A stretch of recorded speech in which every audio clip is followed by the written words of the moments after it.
विद्यार्थी मित्रांनो, आजच्या आपल्या व्हिडिओ तासिकेमध्ये आपण धडा 9वा बल व बलाचे प्रकार या धड्याचा अभ्यास करणार आहोत। मागच्या 2 तासिकांना आपण गती व गतीचे प्रकार या धड्याचा अभ्यास केला। आता या प्रकरणामध्ये आपल्याला बल व बलाचे प्रकार याचा अभ्यास करायचा आहे। बघा विद्यार्थी मित्रांनो, तुमचं पाठ्यपुस्तकाचं पान नंबर 70 बघा। त्या पान नंबर 70 वर बघा, निरीक्षण करा व चर्चा करा अशा प्रकारे दिलेलं आहे। त्याच्यामध्ये चित्र दिलेली आहे बघा। तर त्या चित्राच्या साहाय्याने विविध क्रिया दाखवलेल्या आहेत आणि त्यावरून खाली 4 प्रश्न विचारलेले आहे। बघा, पहिला प्रश्न आहे, वल्ल्याच्या साहाय्याने रेटा न देता नाव पाण्यात पुढे जाईल का? जाईल का? नाही जाणार। कारण बघा, वल्ल्याच्या साहाय्याने, वल्हा म्हणजे काय, त्या मुलाच्या हातामध्ये बघा एक काठी दिसते आपल्याला। त्या काठीने तो काय करतो, ते पाणी मागे ढकलतो। रेटा देतो म्हणजे काय, ते पाणी मागे ढकलतो आणि मागे ढकलल्यामुळे नाव पुढे जाते। त्याच्यानंतर बघा पुढचा प्रश्न आहे, बैलगाडी पुढे जाण्यासाठी जोर कोण लावतो? कोण लावतो? बरोबर, बैल। बैलगाडी पुढे जाण्यासाठी बल कोण लावतोय, जोर कोण लावतोय, तर बैल लावतोय, बरोबर।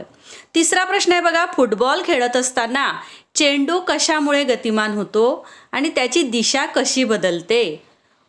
तर फुटबॉल खेळत असताना चेंडू कशामुळे गतिमान होतो? मग तर त्याला ढकलल्यामुळे, पायाने ढकलल्यामुळे तो त्याची दिशा बदलते आणि तो त्या गोलाच्या दिशेने जातो। पुढचा प्रश्न आहे, काठीने न ढकलता चाक पुढे जाईल का? ते एका चित्रामध्ये बघा, तो एक मुलगा काठीने चाक ढकलतोय। जर त्या काठीने चाक ढकललं नाही तर ते पुढे जाईल का? नाही जाणार। कारण काय, की कुठलीही वस्तू जी असेल तिला गतिमान करण्यासाठी कशाची गरज असते? त्याला बलाची गरज असते। तर अशा प्रकारे बघा, आपल्या दिशेने येणारा फुटबॉल गोलाच्या दिशेने ढकलण्यासाठी आपण त्याला गोलाच्या दिशेने पायाने ढकलतो, म्हणजेच बल लावतो। म्हणजे आपण काहीतरी बल लावल्याशिवाय, कुठली तरी हालचाल केल्याशिवाय कोणतीही वस्तू तिची जागा बदलत नाही। दैनंदिन जीवनात बघा, आपण उचलणे, ओढणे, सायकल चालवणे व वेळ प्रसंगी ती थांबवणे, ओझे ढकलणे, पिळणे, वाकवणे, गाडी चालवणे अशा अनेक क्रिया करतो। त्या करण्यासाठी जोर लावण्याची आवश्यकता असते। बघा, आता साधा खडू जरी उचलायचा झाला तरी सुद्धा तुम्ही म्हणाल, टीचर खडू कुठे जड असतो, पण तो उचलायचा झाला म्हणजे त्याला उचलण्यासाठी आपल्याला काय करावं लागतं? बल लावावं लागतं। ढकलण्यासाठी सुद्धा बल लावावं लागतं। तर कशासाठी हे? तर ह्या ज्या क्रिया आहेत, ह्या क्रिया करण्यासाठी, कोणत्याही क्रिया असो मग त्या दैनंदिन जीवनातल्या आपल्या, त्याच्यासाठी बल लावण्याची आवश्यक असते। वस्तूवर कोणत्याही प्रकारे ओढणे व ढकलण्यासाठी लावलेला जो जोर असतो त्या जोरालाच बल असं म्हणतात। बल म्हणजे काय असं जर विचारलं तर वस्तूवर कोणत्याही प्रकारे ओढणे व ढकलणे याच्यासाठी लावलेला जो जोर असतो त्याला बल म्हणतात। मग हे बल कशासाठी लावायचं असतं? तर कोणतीही वस्तू आपणहून तिची जागा बदलत नाही, तर वस्तू हलवण्यासाठी बलाची आवश्यकता असते। मी तुम्हाला सांगितलं की साधा खडू जरी असेल, साधा स्पंज जरी असेल, ते एका ठिकाणी पडलेलं असेल, जर आपण त्याला उचललं नाही, ढकललं नाही तर ते स्वतःहून त्याची जागा बदलत नाही। आणि ही वस्तू हलवण्यासाठी आपण ते उचलतो किंवा ढकलतो, तर त्याच्यासाठी लावलेला जो जोर असतो त्याला म्हणतात बल। आणि म्हणून वस्तूची जागा बदलण्यासाठी कशाची आवश्यकता असते? बलाची आवश्यकता असते। त्याचप्रमाणे गतिमान वस्तूची दिशा बदलण्यासाठी, तिला थांबवण्यासाठी सुद्धा बलाचा वापर होतो। आता गतिमान वस्तू असेल कोणतीही, तिची जर दिशा बदलायची असेल, आपल्याला तिला थांबवायचं असेल, तर त्याच्यासाठी सुद्धा आपल्याला बलाचा वापर करावा लागतो। आता बघा, एखादी स्प्रिंग आपण आपल्या हातात घेऊन ताणली तर काय होतं? तिचा आकार बदलतो की नाही? आणि तिच्यावरचा ताण सोडला की ती पुन्हा तिच्या मूळ स्वरूपामध्ये येते। त्याच्यानंतर बघा, त्या पुस्तकामध्ये 10.2ची जी आकृती आहे त्याच्यामध्ये लोहार काय करतोय? तापलेल्या लोखंडाला हातोडीने ठोकतोय। काय होतं बघा हातोडीने ठोकल्यावर? बरोबर, त्या वस्तूचा आकार बदलतो, त्या लोखंडाचा आकार बदलतो आणि त्या लोखंडापासून त्या लोहाराला जी वस्तू तयार करायची असेल ती वस्तू त्याला तयार करता येते। त्याच्यानंतर बघा, म्हणजेच वस्तूचा आकार बदलण्यासाठी बलाची आवश्यकता असते. त्याच्यानंतरचा मुद्दा आहे बलाचे प्रकार. त्यातला पहिला प्रकार आहे स्नायू बल. बघा, आपण धड्याच्या सुरुवातीला ज्या चित्रांचा अभ्यास केला, प्रश्नांची उत्तरं मी तुम्हाला सांगितली बघा. तर त्या सर्व क्रियांमध्ये कशाचा उपयोग होतो आहे, तर हाडं आणि स्नायू, शरीरातील आपले हाडे आणि स्नायूंच्या साहाय्याने सर्व क्रिया घडून येत आहेत.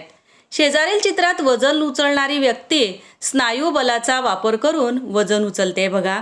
म्हणजेच स्नायूच्या साहाय्याने लावलेल्या बलाला स्नायूबल असं म्हणतात. आपण दैनंदिन जीवनातल्या पण आपल्या ज्या क्रिया आहेत, चालणे असेल, बोलणे असेल, वस्तू काही उचलणे असेल, ढकलणे असेल, सगळ्या ज्या क्रिया करतो आपण दिवसभरामध्ये, त्या सर्व क्रिया करण्यासाठी आपल्याला स्नायूंच्या साहाय्याने बल लावावं लागतं आणि यालाच म्हणतात स्नायू बल. त्याच्यानंतर बघा, दुसरा प्रकार आहे बलाचा यांत्रिक बल. अनेक कामे करण्यासाठी आपण वेगवेगळ्या यंत्रांचा वापर करतो बघा. काही यंत्रे चालवण्यासाठी स्नायू बलाचा वापर होतो, तर काही यंत्रे ही विजेचा अथवा इंधनाचा वापर करून चालवली जातात. अशा यंत्रांना स्वयंचलित यंत्रे म्हणतात. बघा, आता आपल्या घरामध्ये मिक्सर असेल, तर हे मिक्सरसुद्धा कशाच्या साहाय्याने चालतं? बरोबर, विजेच्या साहाय्याने. म्हणून त्याला काय म्हणतात? स्वयंचलित यंत्र. त्याच्यानंतर ट्रॅक्टर आहे बघा. हे ट्रॅक्टरसुद्धा इंधनावर चालतं. आपल्या घरामध्ये पाणी भरण्यासाठी जी मोटर असते, तो विद्युत पंप असतो. वॉशिंग मशीन असेल, शिलाई मशीन असेल, शिलाई मशीन पण बघा मोटर बसवलेली असते त्याला पण. तर अशा प्रकारे बरीच यंत्र जी आहेत, ती यंत्र विजेचा किंवा इंधनाचा वापर करून चालवली जातात. अशा यंत्रांना स्वयंचलित यंत्रे म्हणतात. यंत्रांचा वापर करून आपण अनेक कामे करतो बघा. फक्त हे उदाहरणं सांगितले मी तुम्हाला. अशी अनेक कामं आपण यंत्रांच्या साहाय्याने करतो. तर ती कोणकोणती, त्याची तुम्ही एक यादी तयार करायची आहे. तर अशा प्रकारे यंत्रामार्फत लावल्या गेलेल्या बलाला यांत्रिक बल असं म्हणतात. त्याच्यानंतर बलाचा तिसरा प्रकार आहे बघा, गुरुत्वीय बल. आता बघा, चित्रामध्ये दाखवलेला आहे, त्या मुलाने चेंडू वर फेकलाय. तो वर फेकलेला चेंडू कुठे येतो आहे? खाली येतो आहे. झाडावरचं फळसुद्धा खाली पडतंय. म्हणजे एखादी वस्तू आपण बल लावून वर फेकली तरी ती कुठे येते? परत खालीच येते. असं का होतं? झाडावरील फळे जमिनीवरच का पडतात? ती वर आभाळाकडे का जात नाही? तर पृथ्वी, आपली जी पृथ्वी आहे, ही पृथ्वी सर्व वस्तू स्वतःकडे खेचते. तर अशा प्रकारे पृथ्वी जे बल लावून वस्तूंना आपल्याकडे खेचते, त्यालाच म्हणतात गुरुत्वीय बल किंवा गुरुत्वाकर्षण बल. म्हणजे आपल्या पृथ्वीमध्ये अशा प्रकारची एक शक्ती आहे की ती सर्व वस्तूंना तिच्याकडे आकर्षून घेते. आणि याचा शोध, म्हणजे या गुरुत्वीय बलाचा शोध किंवा पृथ्वीमध्ये ही जी शक्ती आहे स्वतःकडे आकर्षून घेण्याची इतर वस्तूंना, याचा शोध इसवी सन 17व्या शतकामध्ये सर आयझॅक न्यूटन नावाच्या शास्त्रज्ञाने हे गुरुत्वाकर्षणाचा शोध लावला. पृथ्वीचे गुरुत्वीय बल हे नेहमी वर जाणाऱ्या वस्तूच्या विरुद्ध दिशेने असते. त्यामुळे वर फेकलेल्या वस्तूची गती कमी कमी होत जाते व शेवटी ती शून्य होते. मग ती वस्तू आणखी वर न जाता खाली पडायला लागते. खाली पडताना तिच्या गतीत गुरुत्वीय बलामुळेच सतत वाढ होत असते. बघा, आपण कोणती वस्तू वर फेकली की ती वर जाताना तिचा वेग हळूहळू कमी होतो आणि एका ठराविक ठिकाणी तो वेग शून्य होतो आणि परत खाली येताना ती वस्तू वेगाने जोरात खाली यायला लागते आणि खाली पडते, कारण तिच्या खाली पडताना तिच्या सतत गुरुत्वीय बलामध्ये वाढ होत असते. तर अशा प्रकारे बघा, आपण आजच्या तासिकेला बल आणि बल म्हणजे काय, बलाचे प्रकार, 3 प्रकार अभ्यासले. कोणकोणते? स्नायू बल, यांत्रिक बल आणि गुरुत्वीय बल. आता बलाचे आणखी जे प्रकार आहेत ते आपण पुढच्या तासाला अभ्यासणार आहोत. धन्यवाद.